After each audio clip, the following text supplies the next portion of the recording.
Hi, I just wanted to hop on and raise some awareness for what's going on at the moment with the aid in Gaza. Um, I also wanted to highlight the family that I've started a fund for, the Rafif family, just ahead of my fast tomorrow.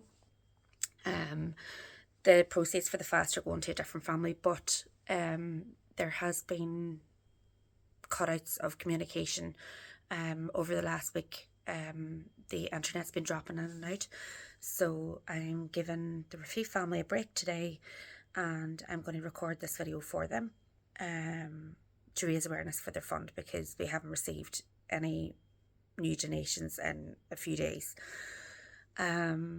So just to tell you a bit about that family, Sammy is a father, Haneen is a mum. Haneen messages me when she can now. Used to be every day. Sammy is quite ill. Well, he has a spinal injury from whenever his house got bombed. That was many months ago. So at the moment, they are in like a half built house in the north of Gaza. So last week, Sammy texted me, and I think it was last Thursday or something, and he said that I was trying to reach Haneen about the fund and just to get authorization to send more money. And he said that they had lost connection, but he was on his way back from going to get the GHF aid. Now, to tell you a bit about what he was trying to get. So, I made this box last week for the sick. So there's 4 kilos of flour.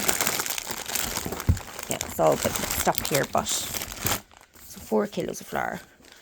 There's 1 kilo biscuits, a kilo of beans. Now I retrieved this list online. There's 5 or 6 things of noodles or spaghetti. There's 4 tins of tuna. Ignore the brand, please. And they have usually apricot jam, but this was like what I could find. They have a litre of oil to cook with, and they have 2 kilos of rice. So that in perspective, that this is an example box. It's from a couple of weeks ago. I know that they paused the aid zone that they were doing because it wasn't working, because it's kind of turned into like Hunger Games or whatever, or not Hunger Games, but more like Squid Game. I can't believe I'm saying that about real life, but that's what it is. So each box, it weighs 40 to 60 kilos. At the time I made this box, it was there was only 2 aid centres set up, and none in the north, so everybody would have to travel. And there's no water supplied with the aid box. There's no fuel to cook with. So if you noticed, there's a lot of dried stuff here. So with no water, they can't actually make anything in the aid box. So yeah, like I just like every box is different. I've been told that. The example I found online did have vine leaves as well, stuffed vine leaves, which is a jar, and I've been told by my friends from the Middle East that literally won't feed anyone. So basically, it puts you in the mindset of how desperate these people are before they go for the aid. So Sammy went for the aid, even though he's got a spinal injury. He failed to get the aid. That day, he told me there was more than 30 martyred, because while they were trying to retrieve the aid in the cages that some of you might have seen online. They had a queue in, like, what I could only compare it to cattle cages for the aid, and he failed to get it. He wanted to protect his family because he knew it was dangerous, so he went himself in pain for an hour and a half.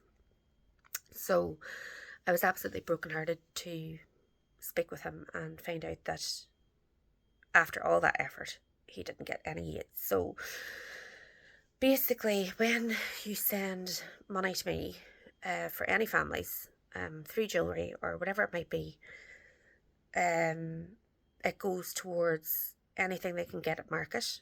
It can go towards fuel. It can go towards charging their phone.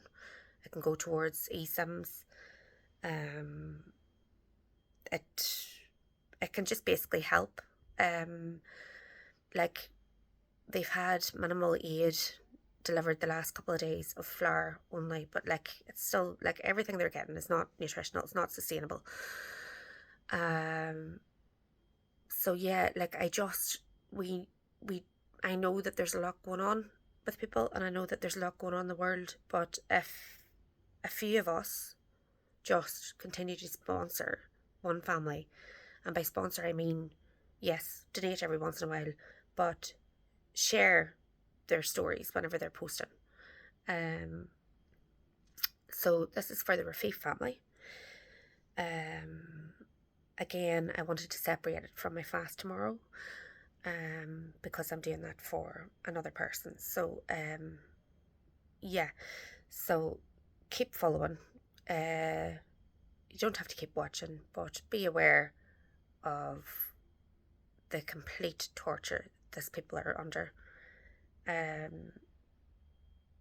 Obviously everything is just getting terrible in the world, but we can't start being quiet about the people that have been ignored and aren't supported by any external, international human protection agencies. Like, they're just not able to get in. So yeah, thank you.